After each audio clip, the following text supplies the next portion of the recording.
आज के वीडियो में हम बात करने वाले हैं और एक मेडिकल टॉपिक के बारे में जो कि है यूट्राइन फाइब्रॉइड्स, जिसको कि हिंदी में हम बोलते हैं बच्चेदानी में गांठें होना।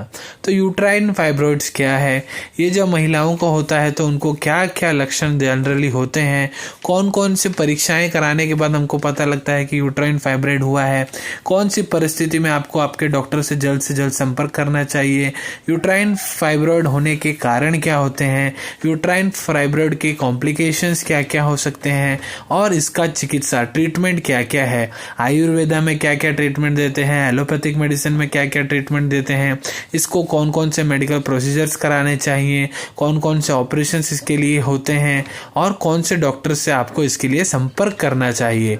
पूरी माहिती आपको मैं इस वीडियो में देने वाला हूँ। वीडियो को शुरू से लेकर अंत तक जरूर देखें। नमस्कार दोस्तों, आप देख रहे हैं यूट्यूब चैनल वेंकटेश एच पुजार और मैं हूँ डॉक्टर वेंकटेश एच पुजार। तो आइए आज की चर्चा को शुरू करते हैं। यूट्राइन फाइब्रॉइड, बच्चेदानी में जो गांठें होती हैं, तो देखिए ये एक नॉन कैंसरस ग्रोथ होता है यूट्रस में, बच्चेदानी में, जो कि महिलाओं को तब होता है जब वो बच्चे को जन्म दे रही होती है ना, ऐसे टाइम पे ही उन लोगों को ये यूट्राइन फाइब्रॉइड होता है। और यूट्राइन फाइब्रॉइड देखिए, इससे महिलाओं को कभी भी यूट्राइन कैंसर नहीं होता है, ना ही कैंसर डेवलप होने के चांसेस होते हैं। और ये जो यूट्राइन फाइब्रॉइड रहते हैं, जो इसका साइज़ है इतना छोटा होता है कभी कभी कि आप इसको अपनी आँखों से देख भी नहीं सकते हैं, और कभी कभी ये इतना बड़ा हो जाता है, मांस की तरह हो जाता है कि अंदर जो आपका गर्भकोश यूट्रस रहता है उसको भी एकदम से उसका भी साइज़ ये बढ़ा देता है।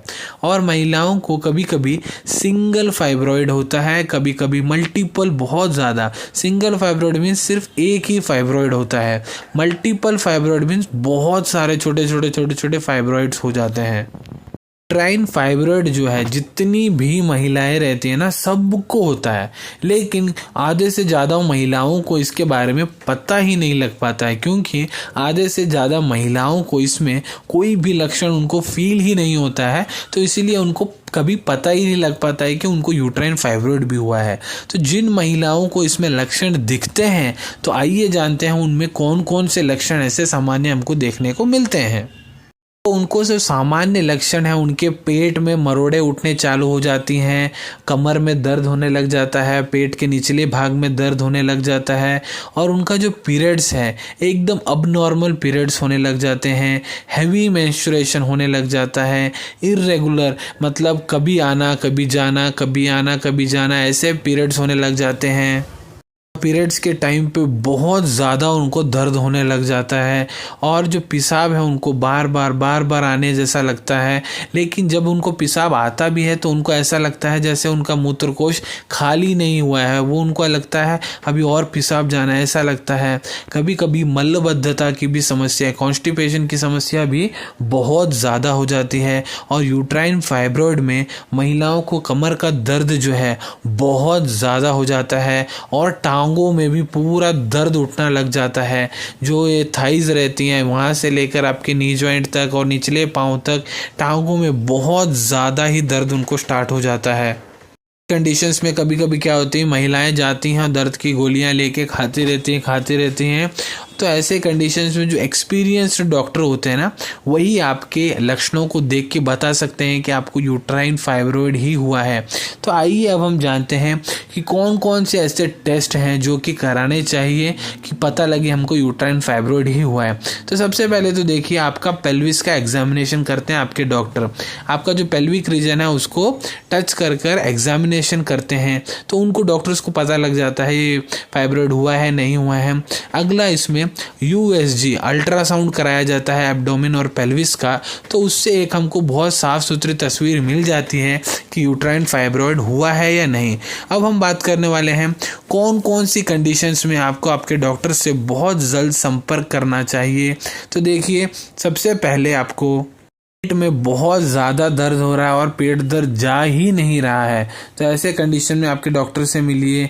या फिर आपको बहुत ज़्यादा हैवी पीरियड्स हो रहे हैं, पीरियड के वक्त बहुत ज़्यादा पेन हो रहा है, या फिर आपको जो रक्तस्राव ब्लीडिंग रहता है, पीरियड्स आया फिर ब्लीडिंग हुआ, फिर पीरियड्स आया फिर ब्लीडिंग हुआ, ऐसा हो रहा है। या फिर आप जब मूत्र जाते हैं पेशाब करने तो आपको लगता है कि आपका जो ब्लैडर है, मूत्रकोश है, वो खाली ही नहीं हो रहा है, आपको तृप्ति नहीं मिल रही है, ऐसा लग रहा है। या फिर आपने कभी आपका ब्लड टेस्ट कराया हो और उसमें आरबीसी लेवल एकदम से गिर गए हों, कोई भी कारण के बिना एकदम से आरबीसी बहुत डाउन दिखा रहे हैं, तो ऐसी कंडीशंस में आपको आपके डॉक्टर से संपर्क करना चाहिए कि किस वजह से हो रहा है, आप मुझे देखिए और बताइए कि मुझे क्या हुआ है।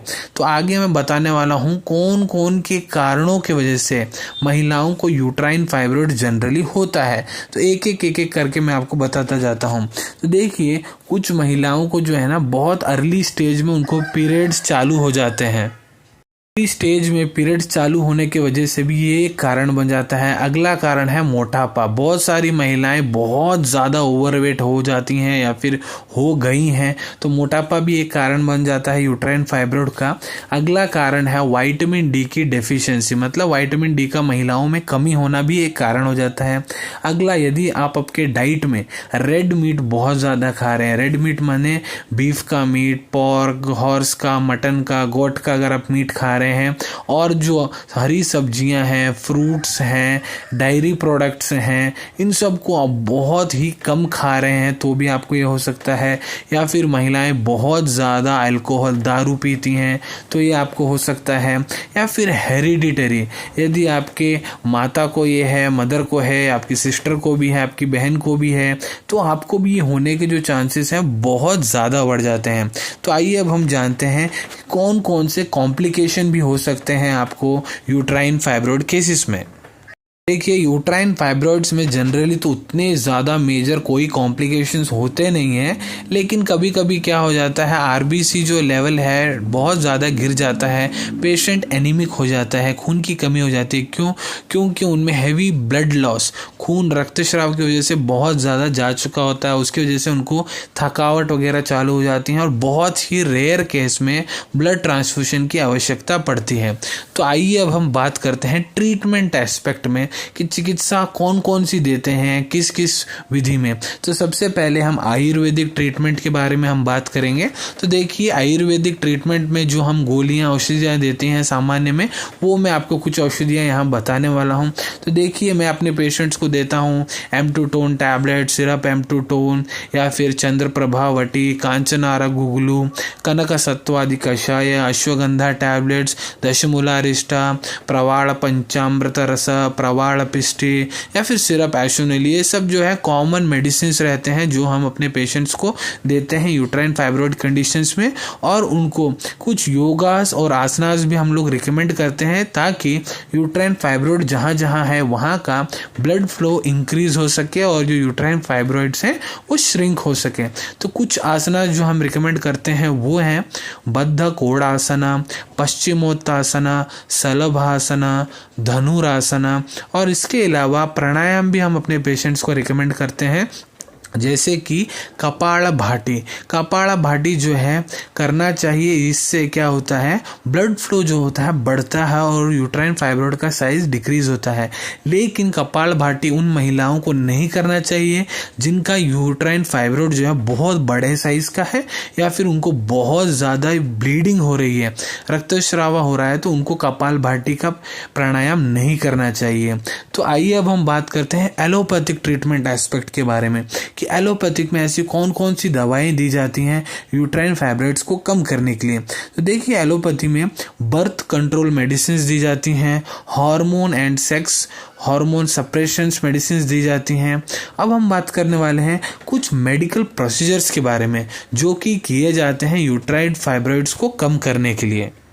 मेडिकल प्रोसीजर्स देखिए क्या होता है। मेडिकल प्रोसीजर्स सर्जरी नहीं होता है, छोटा सा प्रोसीजर्स रहता है जो कि यूट्राइन फाइब्रॉइड्स को कम करने के लिए कराया जाता है। पहला प्रोसीजर है एंडोमेट्रियम एब्लेशन। इसमें क्या होता है देखिए, जहाँ जहाँ पर वो यूट्राइन फाइब्रॉइड्स रहते हैं वहाँ के ये प्रोसीजर कराया जाता है ताकि वहाँ जो टिश्यूज़ है ना यूट्रस में, उन टिश्यूज़ को डिस्ट्रॉय कर दिया जाता है, जिस वजह से यूट्राइन जो फाइब्रॉइड है वो और ग्रो ना हो सके और फल फूल ना सके यूट्रस में। अगला प्रोसीजर्स कराया जाता है वो है यूट्राइन आर्टरी एम्बोलाइजेशन। तो इसमें क्या किया जाता है देखिए, जहाँ पर यूट्राइन फाइब्रॉइड है तो उसके ऊपर और उसके नीचे क्लॉट कर दिया जाता है, रक्त को बहने ही नहीं दिया जाता है। तो उससे क्या होता है, अगर यूट्राइन फाइब्रॉइड में रक्त बहेगा ही नहीं तो क्या हो जाएगा, वो यूट्राइन फाइब्रॉइड जो है नॉर्मल साइज से श्रिंक हो जाएगा और वो नॉर्मल हो जाएगा। तो ये भी एक प्रोसीजर्स किया जाता है, रक्त को क्लॉट कर दिया जाता है ताकि यूट्राइन फाइब्रॉइड का जो है साइज वो वापस श्रिंक हो सके। तो इससे भी अगर कंट्रोल नहीं होता है तो अगला ऑप्शन होता है सर्जरी का। तो आइए हम बताते हैं कि सर्जरीज कौन कौन सी रेकमेंड की जाती हैं यूट्राइन फाइब्रॉइड की कंडीशंस में।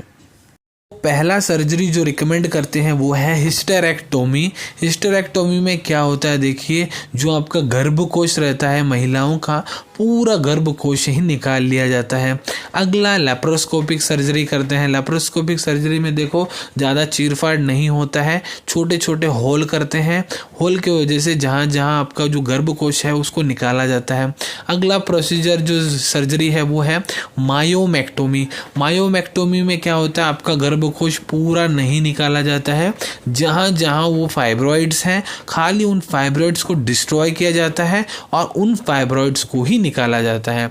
तो ये थे सब सर्जरीज जो कि की जाती हैं यूट्राइन फाइब्रॉइड केसेस में। अब मैं बात करने वाला हूँ कौन कौन से डॉक्टर से आप लोग मिल सकते हैं, सलाह ले सकते हैं यदि आपको यूट्राइन फाइब्रॉइड हुआ है। तो देखिए, सबसे पहले आपको मिलना चाहिए आपके फैमिली डॉक्टर से।